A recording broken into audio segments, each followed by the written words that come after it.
বন্ধুরা, আগের দিন ভিডিও করেছিলাম সোনালিকা ডিজেলের ব্যাপারে বলছিলাম।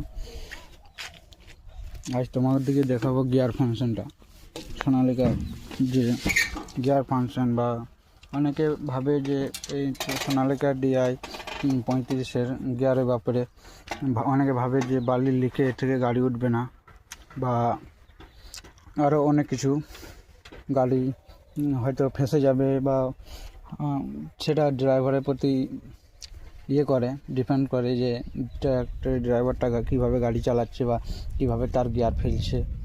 ঠিক আছে, তো তোমরা দেখতে থাকো। আমি বালির লিকে যাচ্ছি, কিভাবে বালির লিক থেকে কিভাবে কোন গিয়ারে বার করানো যায়, বা গাড়ি ফেঁসে গেলে কিভাবে ফাঁসলে কতটা কী করা যায়।